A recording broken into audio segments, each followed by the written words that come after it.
Welcome to The Author Show, where we feature new authors and books, from fiction to self-help and everything in between. You'll find it all at theauthorshow.com. That's theauthorshow.com. And now let the show begin. As a former member of the Secret Intelligence Service of the United Kingdom, today's author writes under a pen name to protect his true identity and, of course, his family. Welcome to The Author Show. I'm Danielle Hampson.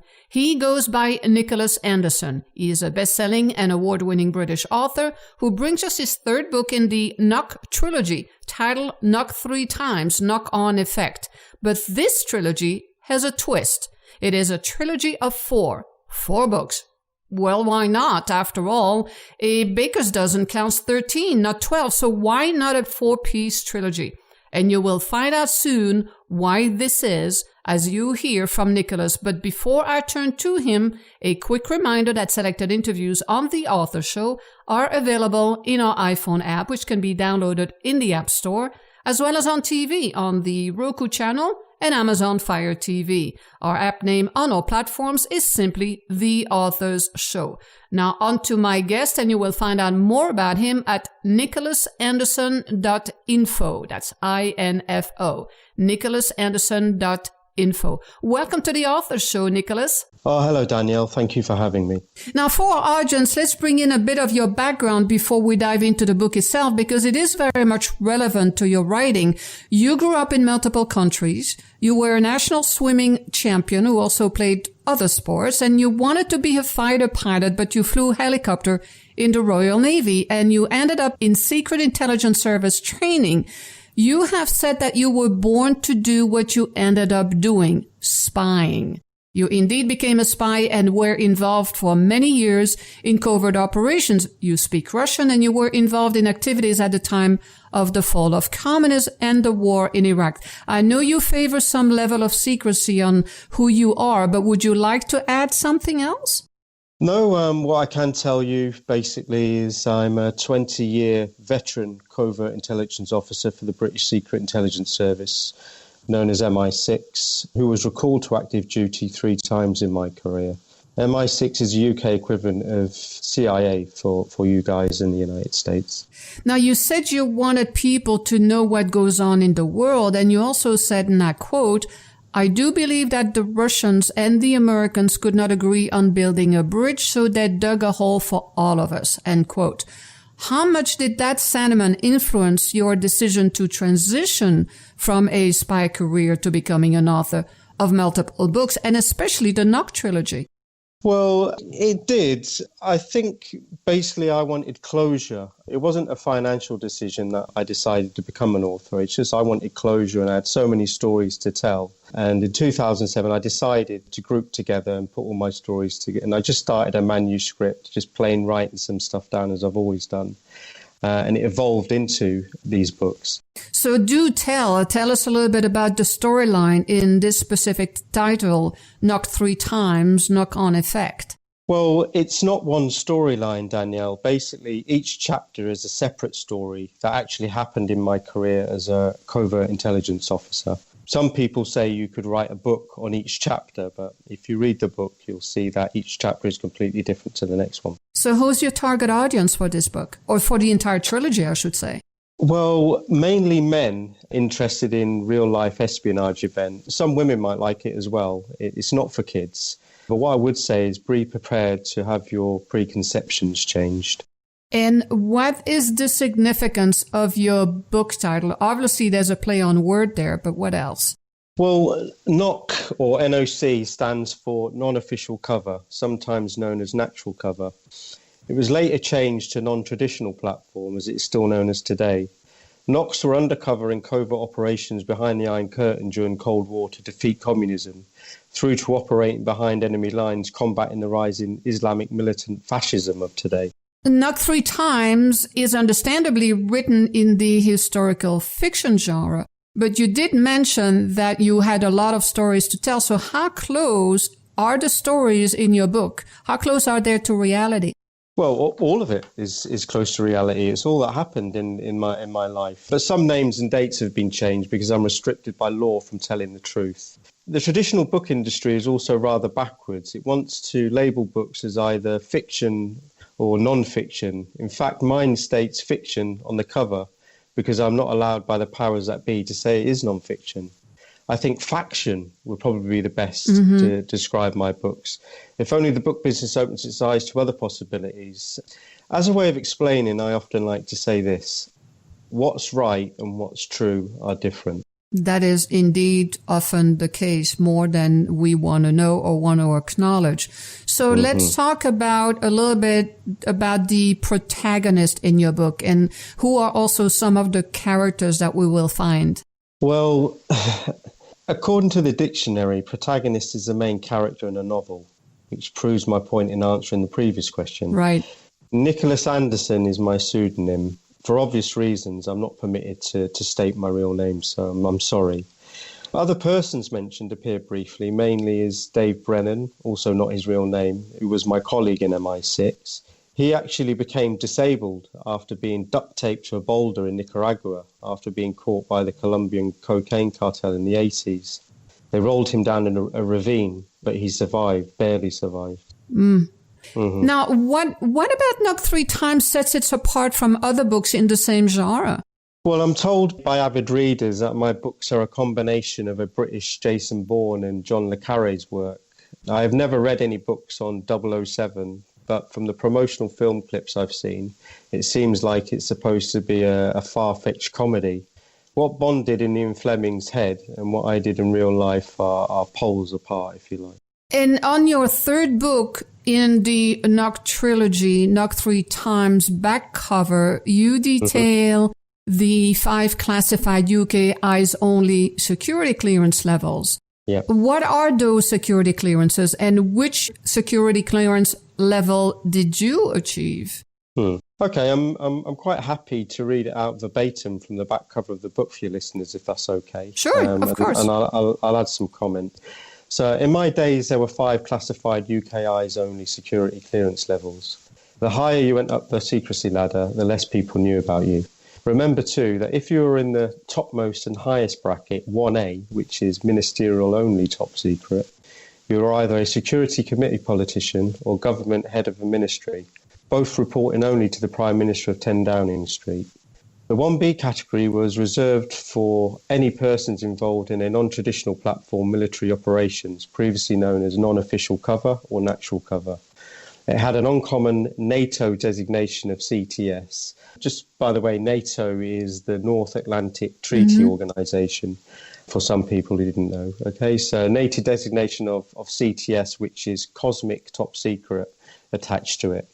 As was also known in the UK, I held the highest security clearance level a British intelligence officer could reach. So basically the most secret of secret intelligence officers. So that's what, Danielle, will separate my book or my story from other people that you may have interviewed or may interview in the future in regards to intelligence. There are tiers to these things. There's a totem pole of hierarchy to these things, and I was lucky enough to be right up there, one under ministerial level, if you like. So that's why it's very important that my identity and when we stay to the script. Totally understandable indeed. Now, in the prologue, you wrote about everybody in Belize, which is located in Central America, that they knew the open secret of a British citizen who was the middleman paying the South American drug cartels for their cocaine deliveries, which in turn ensured it would be distributed in North America. Now, this same individual instructed that $25,000 be extracted from your bank account in the bank he happened to own. Now, my question is, do you still plan to expose the corrupt official in Belize? And if you do, will that be in the format of another book, maybe?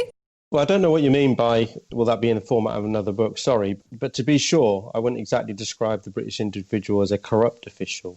He's more like the emperor or the king of Belize, if you would, even though there is no such given title there. Various codes of silence exist in the world, you know. But you must understand that all the 54 countries that are under the British Commonwealth of Nations, even though they've been running their governments their way since being granted independence, are still under the thumb of Great Britain in all sorts of ways behind closed doors. A remnant from that day of the British Empire, and Belize is one of them. The UK is the world leader in offshore monies. London is the capital of dirty money. It's also the cocaine use capital too. Those worldwide in the business of finance full well know this. We will always look the other way at the right time when the moment comes. We've done this for centuries, and our history betrays this routine fact. People that aren't British should know that the libel laws of England are rather draconian. Simply stated, they don't protect any accuser from prosecution. As a result of this, people like me can only tell our true stories in an inferred way. So you have to read and write between the lines to grasp what's really going on. So to answer your question in a longish way around, for me to identify such a person publicly in a platform like the Author's Show would expose me to the libel laws of my country. So I won't. But the people of Belize know.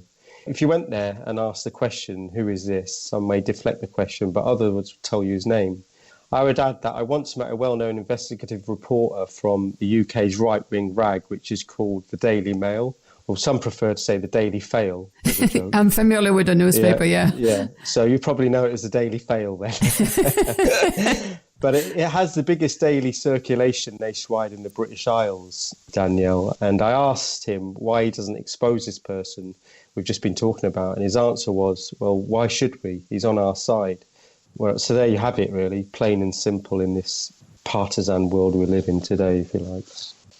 Don't we love politics and all of the behind the scene that's going on? Oh my gosh.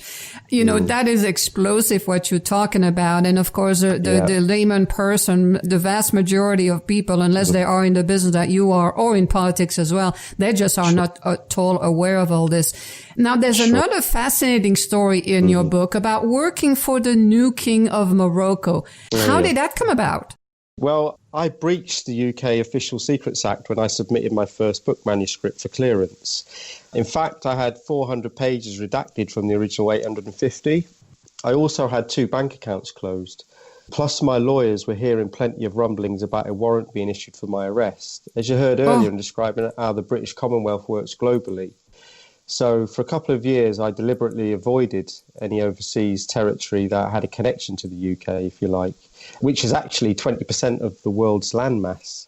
France, on the other hand, where I live now and have done on and off for the past 2 decades, offered me political asylum in return for a good deed I once did for the French government. So as a result of this, I stuck to visiting only former French colonies until my UK legal problems are sorted out.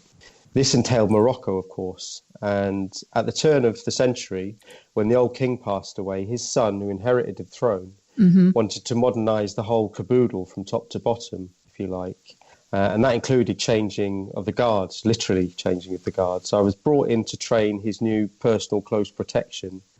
You have to please understand that, as we mentioned before, I'm under a lifelong non-disclosure agreement, so I can't use names. Right. Places and relay information like the royal palace's layout, etc. But over 10 months, I selected young men and women from their armed forces for special training to become bodyguards. And at the end of the day, I brought in a handful of girls, which blew away the king's inner circle because because they all look like an Arabic version of Charlie's Angels, especially in their casino garb of long backless evening dresses. It never happened in the history of Morocco. Again, they could professionally take care of any danger in seconds, as they all carried a hidden firearm on their being or in their purse. And I can still see the open mouths of the ministers' faces when they saw the ladies operational for the first time. The king himself was very pleased with the outcome. It made Morocco look a contemporary nation, which it is more or less now, I suppose. So that was job done. Now, there's also a full chapter on the British attempt to eliminate Osama bin Laden in the mountains of Afghanistan in 2005, 6 years before the U.S. claimed to have achieved this in 2011 in Pakistan. Now, can you elaborate a little further on this and what thoughts were going through your mind as you were leading your men into that hostile environment for the first time? Yeah, I'll try and give you a condensed version of that because it would normally be quite a long-winded answer. So I'll try. Yeah, well, basically, my lawyers negotiated with the British government for my return to the UK to answer the charges against me. I arrived at London Heathrow Airport on Royal Air Morocco from Casablanca on the last day of 2002. Was the last passenger escorted off and spent a nominal 1 day in jail. You know, I do admit to shedding tears of emotion to be home after an absence of many years. Yeah. Part of the trade-off to avoid 2 years of solitary confinement in prison was serving 36 weeks in the field doing hostage negotiation, which is actually a speciality of mine. You know, to be served over a 5-year period as needed. The Iraqi War was looming then, so in a way I repeated my Moroccan experiences, was given carte blanche to handpick special forces soldiers to protect me in the field in dangerous situations. And I chose 30 from 75 individuals who hailed from either the Special Air Service, which is the SAS here, or the Special Boat Service, which is known as the SBS. I don't know what your American equivalent would be. I suppose would be the US Army Rangers and the Navy SEALs, the waterborne guys. So the big difference was that we looked like the locals in appearance and we had interpreters with us. We were active in Iraq, Iran, Somalia, Yemen, and one day we found ourselves on a special hush-hush operation in the mountains of Afghanistan's Hindu Kush in 2005, which is really the foothills of the Himalayas. It basically was 6 weeks surviving in an extremely hostile environment. The planning was immense, the things that could go wrong, many. Loads of gaps in the intelligence picture, which means we had to improvise as we went along. I don't mind admitting there were times when we each got freaked out, but I'm proud to have been chosen to undertake this tasking order, which was to seek and destroy high-value target number 1, Osama bin Laden, at what Al-Qaeda called its lion's den. He had many body doubles, and one of my snipers summons me to stare down his telescopic gun sight attached to his long-range, high-powered rifle. He and I were convinced it was him. He was perfectly doing the hand and facial mannerisms we were told to look for.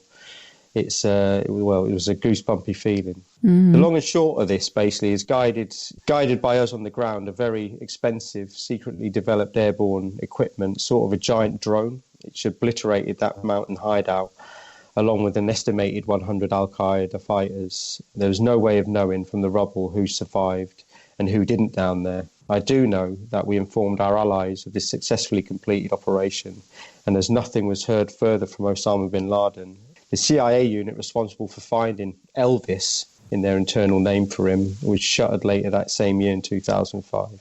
Internally, we British called him the same name as he called himself, which was Abu Abdullah. I mean, Danielle, I could go on. I mean, there's a lot more to this, but it'd be really interesting if people are interested in my books to read this part, because there's a lot more detail in it. I think that will be fascinating to read. Yeah. Indeed, that's a good segment to lead people to get the book and read all of this, because it is indeed fascinating. Sure. Yeah. So whatever became of your 30-strong British Special Forces operators? Well, some, unfortunately, I can't answer what I'd like to answer on this program, but some are no longer with us. Mm-hmm. We must have done something right, because the powers that be in the UK officially in 2005 formed a new Special Forces unit alongside the SAS and the SBS called the Special Reconnaissance Detachment, known as SPR, which later became a 40-strong Special Reconnaissance Regiment that carries out, in quotes, very specific tasks, if you like. So, giving all of your exploits, if I may use that word, and and the predicament in which you are, which is that you really can't talk too much about anything, what was the most challenging part of writing your book? Well, I suppose the short answer, Danielle, would be I didn't have any challenges. It was already all in my head.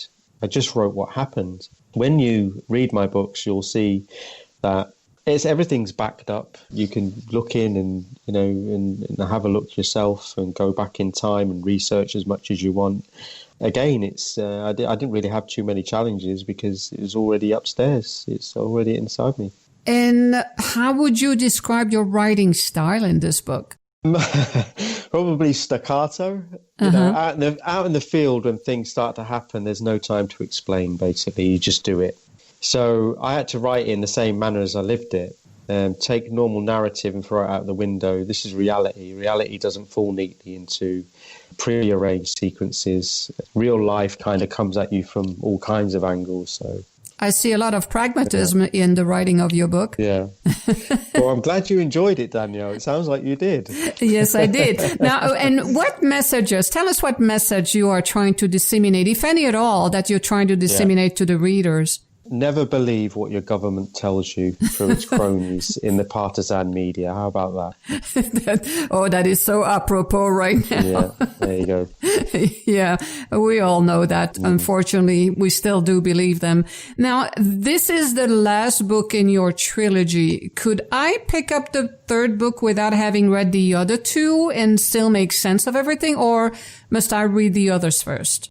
Well, you could do that. Like I said previously, they're all short stories, if you like, each chapter. But each chapter, I could go into more detail and make that a book in its own. But I think it'd be best if you start from the beginning with book one and work your way through it. I actually have a fourth book as well as an addendum, as there was just too much to tell. But, it's probably best you start from book one. And book one, really, it's quite explosive. Yeah, you can call it then a trilogy plus one. Yeah. Yeah, you could, yeah. Now, the book we're talking about today was published in 2016. How have your readers responded to it? Well, I get lots of emails and reviews. The large majority say they enjoy them.